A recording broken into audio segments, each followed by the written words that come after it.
మహిళల కోసం central bank of India ఇప్పుడు మీకు అందిస్తోంది గృహ రుణం. అతి తక్కువ వడ్డీ రేట్లకే ప్రత్యేక సెంటు గృహలక్ష్మి. పూర్తి వివరాలకు వెంటనే సంప్రదించండి 18003030.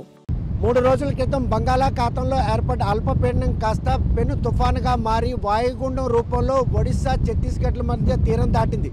కానీ దాని తాలూకు తీవ్రత మాత్రం చిక్కోలు జిల్లా తీవ్రంలో ఏ విధంగా ఉందానికి నిల్చోడానికి కూడా అలుకానంటూ ఈదురు గాలులు పెరగడం జరిగింది. ప్రస్తుతం మాత్రం 60 నుండి 70 కిలోమీటర్ల వేగంతో ఈదురుగాలు వీస్తున్నాయంటే దాని తాలూకా ప్రభావం ఏ మేరకు తీరంలో ఉందని మనకు స్పష్టమవుతుంది.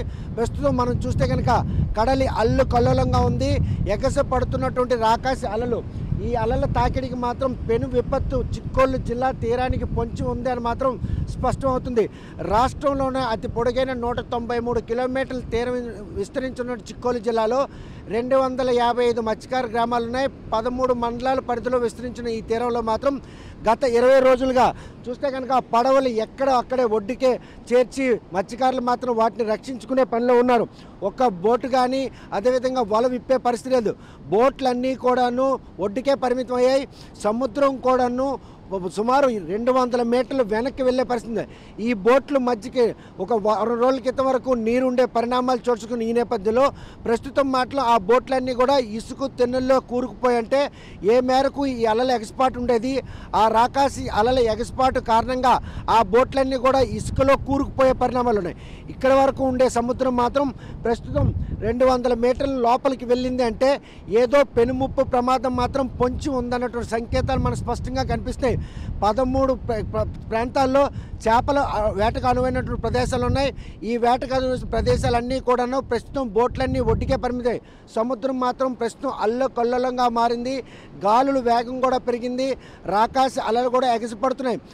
రానున్న 2 రోజుల్లో అంటే అకాల వర్షాలతో పాటు వరదలు కూడా వచ్చే సంకేతాలు ఉన్నాయని చెప్పి వాతావరణ కేంద్రం హెచ్చరికల నేపథ్యం మాత్రం స్పష్టంగా చిక్కోలు తీరంలో మనకు కనిపిస్తుంది.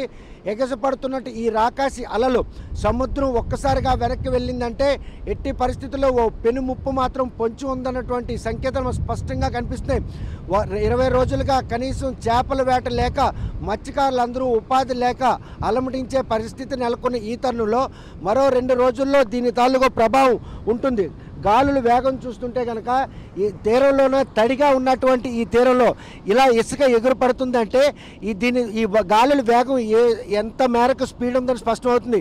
తడి ఇసుకలో కూడాను ఇసుక ఎగిసిపడుతుంది. ఆ తెన్నులు ఎగిసిపడే తీరు మాత్రం ఏదో పెనుముప్పు పొంచి ఉన్నటువంటి సంకేతం మనకు స్పష్టంగా కనిపిస్తున్నాయి. ఇటువంటి పరిణామాల నేపథ్యంలో జిల్లా యంత్రాంగం మాత్రం అప్రమత్తమైంది. ఎవరిని కూడా చేపల వేటకు వెళ్ళొద్దని చెప్పి నిషేధాజ్ఞ విధించారు. మరోవైపు ఏవైతే సముద్ర ఒడ్డుకి ఒక 5 కిలోమీటర్ల తీర ఉన్నటువంటి మత్స్యకారుల గ్రామాలు ఉన్నాయో వారందరినీ కూడాను ఈరోజు సురక్షిత ప్రాంతాలకు తరలి వెళ్ళాలని సూచనలు కూడా జారీ చేస్తారు. చూస్తున్నాం ప్రస్తుతం ఈ పడవలన్నీ కేవలం ఒడ్డుకే పరిమితం అయ్యాయి. సముద్రం మాత్రం నిన్న మొన్నటి వరకు ఇక్కడ వరకు కూడా అలలు ఉండేవి. ఆ అలలు ఉన్న నేపథ్యంలో పడవలన్నీ కూడా ఒడ్డుకు చేర్చారు. ఎక్కడ తమ ఆస్తులు ధ్వంసం అవుతాయని చెప్పేసి ముందస్తు జాగ్రత్త చర్యల్లో భాగంగా వీస్తున్నట్టు గాలి చూస్తే ఏవైతే వలలు ఉన్నాయో వలలు కూడా అలా ఒడ్డునే భద్రపరుచుకున్నారు. తమకు ఆస్తి నష్టం జరుగుతుందన్న ఉద్దేశంతో ముందుగా ఇంత దూరం పడవలు తెచ్చినా కూడా ఎగసిపడుతున్న సముద్రం ఒక్కసారిగా ముందుకొచ్చి బోట్లన్నీ కూడాను ఇసుక తెన్నుల్లో ముంచెత్తాయి. ఇవి కనుక మళ్ళీ సాధారణ పరిస్థితులు తేవాలంటే ఈ ఇసుక మొత్తం పక్క తీసి ఆ బోట్లు మాత్రం మళ్ళీ సముద్రం తీసుకెళ్లే పరిస్థితి. మత్స్యకారులకు 2 వైపులా చెంపదెబ్బ గోడ దెబ్బ అనే పరిణామాలు మాత్రం స్పష్టమే. ఒక పక్క తుఫాన్లు వాయుగుండాలు తమకు ఉపాధి లేకుండా చేయడంతో పాటు తమ ఆస్తులు కూడా ఒడ్డుకు పెట్టుకున్న పడవలు కూడాను ఇలా ధ్వంసం అయిపోతున్న భయం మాత్రం వాడిని వెంటాడుతుంది. ప్రస్తుతం మరొక 2 రోజుల్లో పూర్తి స్థాయిలో ఓవైపు మైదాన ప్రాంతాల్లో ఫ్లాష్ ఫ్లడ్స్ వస్తాయన్న సంకేతం, మరోవైపు తీరంలో కనుక తీరం దాటిన తర్వాత దీనికి సంబంధించినటువంటి ఇంపాక్ట్ మాత్రం చాలా ఎక్కువగా ఉంటుంది. తీరం తాకిన తర్వాత దాటిన ఈ మధ్యకాలంలో ఈదురు గాలులు బలంగా వేస్తాయి.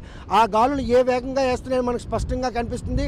ఈ ఈదురు గాలులు కనుక పెరిగి ఏవైతే వాతావరణ కేంద్రం ఇచ్చిన నేపథ్యంలో అటువంటి మైదాన ప్రాంతంలో కనుక ఫ్లాష్ ఫ్లడ్లు వచ్చినట్టు కూడా అకస్మాత్ వరదలు వచ్చినాయి.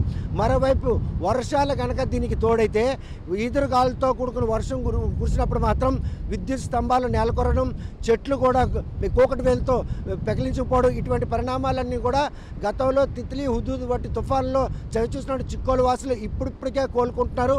తీర ప్రాంతంలో మత్స్యకారులందరూ కూడా సాధారణ పరిస్థితులు నెలకొని ఇటువంటి పరిణామాలు పరిణామాలు చోటు చేసిన ఈ తరుణంలో ప్రస్తుతం మాత్రం మత్స్యకారుల బతుకుల్లో మాత్రం చీకట్లు అలుముకున్నాయి. గంగమ్మ తల్లిని నమ్ముకున్నటువంటి మత్స్యకారులు ఇప్పటికే వేలాది మంది ప్రతి ఏడాది కూడా వలసలు పోతుంటారు. చేపల వేట అనువైన రోజుల్లో కూడాను సముద్రంలోకి కిలోమీటర్ నాటికల్ మైల్ దూరంలో వెళ్ళినా కూడా చేపల వేటకు అనువైనటువంటి తీరం కాకపోయినటువంటి పరిస్థితులు నెలకొని ఈ తరుణంలో ఇటువంటి ప్రకృతి వైపరీత్యాలు వారికి మాత్రం ఒక శాపంగా మారాయని చెప్పుకోవచ్చు. తీర ప్రాంతాల్లో ఇటువంటి పరిస్థితులు నెలకొని ఉంటే అటు మైదాన ప్రాంతాల్లో మాత్రం ప్రస్తుతం ఒడిశాలో ఉన్నటువంటి నాగావళి, వంశధార, బౌద్ధ, మహేంద్ర అనే నదుల్లో క్యాచ్మెంట్ ఏరియాలో విస్తారంగా గత రాత్రి కురిసిన వర్షాల కారణంగా నదులకు వరదపోటు వచ్చి పడింది. నదీ పరివాహక ప్రాంతాల ప్రజలు కూడా బిక్కుమని జీవనం సాగిస్తున్నారు. రైతులు ఖరీఫ్కి సిద్ధమయ్యారు. 2,70,000 హెక్టార్లలో వరిని సేద్యం చేసిన రైతులకు వరి నాట్లు కూడా పూర్తిగా నీట మునిగే పరిస్థితి ఉంది. వస్తున్నటువంటి వరదలు కనుక పెరిగినట్టయితే వాటి నుంచి కూడా పెనుముప్పు పొంచి ఉందనే ఉద్దేశంతో జిల్లా యంత్రాంగం మాత్రం మండల కేంద్రాలతో పాటు జిల్లా కేంద్రంలో కంట్రోల్ రూమ్ ఏర్పాటు చేసింది. వ్యవసాయంగా ఉన్నటువంటి రైతులు మాత్రం ఇప్పటికే నీట మునిగినటువంటి పంట పొలాలను పరిరక్షించుకునేందుకు రేయింబవళ్లు శ్రమిస్తున్నా అకస్మాత్తుగా వస్తున్నాయన్నటువంటి ఈ వరదల కారణంగా ఆ పంటను పరిరక్షించుకునే పరిస్థితి లేనటువంటి పరిణామాలు మనకు స్పష్టంగా కనిపిస్తున్నాయి. ఒడిశా క్యాచ్మెంట్ ఏరియాలో కురిసినట్టు వర్షాలు, గత 2 రోజులుగా జిల్లా వ్యాప్తంగా కురిసినట్టు వర్షాలు ఇటు వాగులు వంకలు పొంగి పొరలడమే కాకుండా చెరువులన్నీ కూడా నిండు కుండలను తలపిస్తున్నాయి. ఈ వరదల కారణంగా ఆ చెరువుల్లో కనుక నీరు వచ్చినట్టయితే చెరువులు గండ్లు పడ్డం, వాగులు కూడా పొంగి పొరులుతున్న ఈ నేపథ్యంలో గట్లు తెగి ఎక్కడ గ్రామాలు ముంచెత్తన పైన మైదాన ప్రాంతాలు వెంటాడుతుందే. ప్రస్తుతం తీరం మాత్రం అల్లుకల్లంగా ఉంది. 20 రోజులుగా చేపల వేట కూడా వెళ్ళనటువంటి మత్స్యకారులకు మాత్రం ఈరోజు కష్టకాలం కళ్ళ ముందే కనిపిస్తున్నా కూడా రాష్ట్ర ప్రభుత్వం వస్తున్నటువంటి ఈ పెనుముప్పు నుండి ప్రజలను కాపాడేందుకు చేస్తున్న ప్రయత్నంలో వారికి ఉపాధి కల్పనలో ఏదైనా చేదోడుగా నిలవాలని వారు పడుతున్నట్టు అభ్యర్థులు మాత్రం ఏ విధంగా పరిణామాలు తీసుకుంటారో విషయం మాత్రం వేచి చూడాలి. మరోవైపు చూస్తే మత్స్యకారులు చేపల వేటకు వెళ్ళొద్దని నిషేధాజ్ఞలు విధించినట్టు అధికారులు ఆయా గ్రామాలకు మాత్రం ఏదైతే సరుకులను సరఫరా చేసి వారిని ఉపాధిగా ఆదుకోవాలని కూడా డిమాండ్ చేస్తున్నారు. మరి ఇటు వస్తున్నటువంటి ఈ పెను ముప్పు నుండి జిల్లా ప్రజలను కాపాడేందుకు అప్రమత్తం చేస్తున్న అధికారులు వారికి ఉపాధి కల్పనలో కూడాను ఒక మార్గం వెతకాలి. ఎవరైతే ఇల్లుకే పరిమితమైనటువంటి మత్స్యకారులు ఉన్నారో వారందరూ కూడా రేషన్ సరుకులు కావచ్చు, తాగునీరు కాదు అందించే దిశగా కూడాను ప్రయత్నాలు సాగించాలని వారు కోరుతున్నారు. మరి ఇటువంటి పరిస్థితులు నెలకొంటారో ప్రస్తుతం మాత్రం సముద్రం ఇప్పుడిప్పుడే ముందుకొస్తుంది. అల్లు కొల్లోలంగా నిన్నటి వరకు ముందుకొచ్చిన సముద్రం వెనక్కి వెళ్ళింది. ఇప్పుడు కూడా ముందుకొచ్చే పరిణామాలు కనిపిస్తాయి. ఇటువంటి రాకాశ అలల ఎగస్పాటు, సముద్రం ఆటుపోట్లు, అమావాస్య పౌర్ణమికి సంభవించిన పరిణామాలు ఈరోజు సాధారణ రోజుల్లో సంభవిస్తున్నాయంటే ఇది వాయుగుండం తీరం దాటిన తర్వాత వచ్చినటువంటి పెనుముప్పుగానే పరిణామాలు తీసుకుంటున్నారు. ఐఎండీ ఇచ్చిన సూచనల మేరకు జిల్లా యంత్రాంగం మాత్రం పోలీస్, రెవెన్యూ, అదేవిధంగా మెరైన్ పోలీసులు కూడా తీరంలో గస్తీ కాస్తున్నారు. అటు నదీ పరివాహక ప్రాంతాల్లో ఉన్నటువంటి లోతట్టు ప్రాంతాల ప్రజలను ఇప్పటికే సురక్షిత ప్రాంతాలకు తరలి వెళ్లాలని సూచన జారీ చేశారు. వంశధార నాగావళికి మొదటి ప్రమాద హెచ్చరిక సమీపంలో ఫ్లడ్ అంటే వరద వచ్చి పడింది. మరోవైపు వంశధార నాగావళి క్యాచ్మెంట్ ఏరియాలో కురుస్తున్న వర్షాల కారణంగా ఎందుకంటే ఒడిశా అధికారులు ఆల్రెడీగా సూచన జారీ చేశారు. మోహనా బ్లాక్తో పాటు గుడారి అదేవిధంగా కాశీనగర్లో కుండపోత వర్షం పడింది. ఆ వర్షాల కారణంగా ఇక్కడ 24 గంటల్లో శ్రీకాకుళంలో మాత్రం నదులకి వరద వచ్చే ప్రమాదం హెచ్చరికలు జారీ చేసిన ఇటువంటి తరుణంలో ఈ అలల ఎగసిపాటు, ఈ సముద్రం అల్లుకొల్లడం, ఈ పరిణామాలన్నీ మత్స్యకారులను భయాందోళన గురి చేస్తుంటే మరోవైపు మైదాన ప్రాంతంలో వస్తున్నటువంటి అకస్మాత్ వరదలు మాత్రం రైతుల్ని, మైదాన ప్రాంతం ప్రజలను కూడా భయాందోళన గురి చేస్తుంది. ఒడిశా అధికారులు ఇచ్చినటువంటి సూచనల మేరకు నదులకు మాత్రం మరో 24 గంటల్లో వరద ప్రమాదం పొంచి ఉంది. నదీ పరివాహ ప్రాంతాలు అప్రమత్తంగా ఉండాలని జిల్లా యంత్రాంగం మాత్రం సూచన చేశారు. ఆ వరద కనుక ఒక్కసారిగా వచ్చి పడితే ఎట్టి పరిస్థితుల్లో నదులకు 2 పక్కల ఉన్నట్లు గట్లు ఎక్కడైనా కూడా తెగే అవకాశం ఉన్నటువంటి పరిణామాలు ముందుగానే గమనించినట్టు జిల్లా యంత్రాంగం ఆయా ప్రాంతాల్లో మాత్రం రక్షిత చర్యలు చేపట్టేందుకు అవసరమైన అన్ని చర్యలు చేపట్టారు. లోతట్టు ప్రాంతాలను ఇప్పటికే ఐడెంటిఫై చేసి ఆ ప్రజలు మాత్రం సురక్షిత ప్రాంతాల్లో తరలివెళ్ళాలని సూచించారు. రైతులకు వరి పంట నష్టం జరగకుండా ఉండేందుకు మడ్డు వలస, అదేవిధంగా గొట్టా బ్యారేజ్, నారాయణపురం ఆనకట్లకు సంబంధించిన కూడి ఎడమ కాలువను మాత్రం పూర్తిగా నిలుపుదల చేసి గొట్టా బ్యారేజ్ దగ్గర 19 గేట్లు 20 సెంటీమీటర్లు ఎత్తి దిగువకు నీరు విడిచిపెడుతున్నారు. అదేవిధంగా మడ్డు వలస రిజర్వాయర్ వద్ద కూడాను 7 గేట్లు ఎత్తి పూర్తిగా సముద్రం మాత్రం ఫుల్ ఒక రకంగా చూస్తే కనుక అల్లుకొల్లం ముందుకు వచ్చే పరిస్థితి. ఇటువంటి పరిణామాలు మాత్రం ఏదో పెద్ద విపత్తే చిక్కోలు జిల్లాకి వస్తుందన్నటువంటి సంకేతం మాత్రం మనకు స్పష్టంగా కనిపిస్తుంది.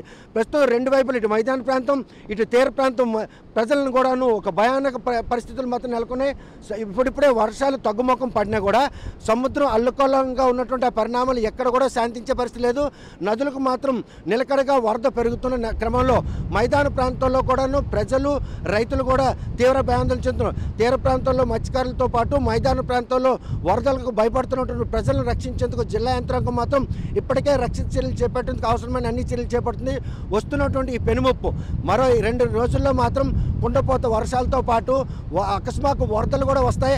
ఆ వరదల నుండి ఆ లోతట్టు ప్రాంతాలను రక్షించేందుకు అవసరమైన చర్యలు చేపడుతున్నారు. ఇటువంటి పరిణామాలు చోటు చేసుకున్న ఈ క్రమంలో వస్తున్నటువంటి ఈ పెనుముప్పు నుండి చిక్కోలు జిల్లా ప్రజలను ఎట్టి పరిస్థితుల్లో కూడా కాపాడాలి. వరి పంటకు నష్టం జరగకుండా తీర ప్రాంతం మత్స్యకారులకు ఎటువంటి సమస్యలు లేకుండా చేసేందుకు వారు చేస్తున్న ప్రయత్నంలో ఈ విపత్తు నుండి వారిని ఎలా రక్షిస్తారో, ఈ వస్తున్నటువంటి విపత్తు నుండి ఆ ప్రజలు ఏ విధంగా బతికి బట్టగడతారనే విషయం మాత్రం వేచి చూడాల్సిందే. చిక్కోలు తీరం నుండి వీడియో జర్నలిస్ట్ రామకృష్ణతో సత్యం, RTV శ్రీకాకుళం. మరిన్ని వీడియోస్ కోసం ఛానల్ ని సబ్స్క్రైబ్ చేయండి. లేటెస్ట్ అప్డేట్స్ కోసం వాట్సాప్ ఛానల్ ని ఫాలో చేయండి. అండ్ లింక్ డిస్క్రిప్షన్ లో ఉంది.